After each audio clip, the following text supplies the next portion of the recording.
بسم اللہ الرحمن الرحیم۔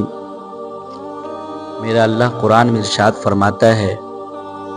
وَرَفَعْنَا لَكَ ذِكْرَكَ، اے پیغمبر صلی اللہ علیہ وسلم، ہم نے آپ کے ذکر کو اونچا کیا اور اتنا اونچا کر دیا کہ جو آپ کے ساتھ ملا،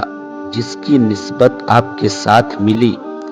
ہم نے اس کو بھی اونچا کر دیا۔ جس طریقے سے نبی کریم صلی اللہ علیہ وسلم کے مبعوث ہونے سے پہلے ابو بکر، پہلے صرف ابو بکر تھا، جب میرے نبی کے ساتھ ملا اللہ نے انہیں صدیق اکبر بنا دیا۔ اسی طریقے سے عمر پہلے قاتل تھا، میرے دین کا، میرے نبی کا دشمن تھا، جب میرے نبی کے ساتھ ملا، جب میرے نبی سے اس کی نسبت ملی، اللہ نے قاتل سے عادل بنا دیا، حکمراں بادشاہ بنا دیا۔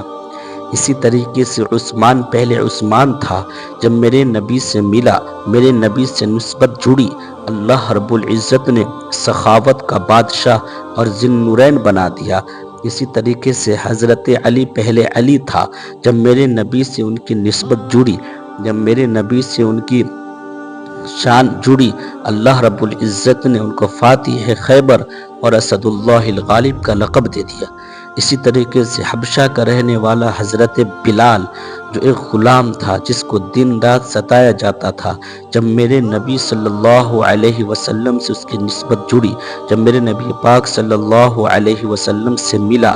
اللہ نے اس کے مقام کو اتنا اونچا کر دیا کہ حضرت بلال چلتے ہیں مکہ کی گلیوں میں اور اس کے پیر کی آہٹ سنائی دیتی ہے جنت کی گلیوں میں۔ میرے محترم،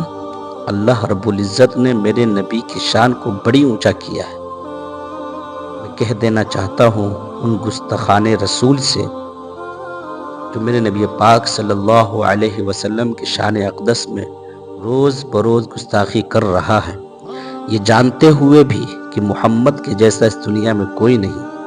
پوری دنیا تسلیم کرتی ہے کہ محمد صلی اللہ علیہ وسلم اور محمد صلی اللہ علیہ وسلم کا لایا ہوا دین برحق ہے، اس کے باوجود وہ مخالفت کر رہا ہے، اس کے باوجود وہ گستاخی کر رہا ہے، صرف آپس میں لڑانے کے لیے، مسلمانوں کی ایمان کو مجروح کرنے کے لیے کہ ایمان گسائے اور ہندوستان اور ملک بھارت کے آب و ہوا کو خراب کرے۔ لیکن اس کافر سے، اس بدبخت سے، اس ملعون سے، اس ظالم سے میں کہہ دینا چاہتا ہوں کہ تجھ سے بڑے بڑے بھی آئیں جس نے میرے نبی پاک صلی اللہ علیہ وسلم کے وجود کو اور شان میں بڑی بڑی گستاخیاں کی ہیں، وجود کو مٹانے کی بڑی کوشش کی ہے، لیکن اے ظالم یاد رکھنا، میرا اللہ میرے نبی کی حفاظت کرنے والا ہے۔ میرے اللہ نے اس ظالم کے نام و نشان کو تو مٹا دیا، میرے اللہ نے اس ظالم کے ہستی کو تو مٹا دیا، لیکن میرے محمد عربی صلی اللہ علیہ وسلم کی اس ظالموں نے ایک بال بھی بیکا نہیں کر سکا۔ میرا نبی جس دن اس جیسا اس دن تھا،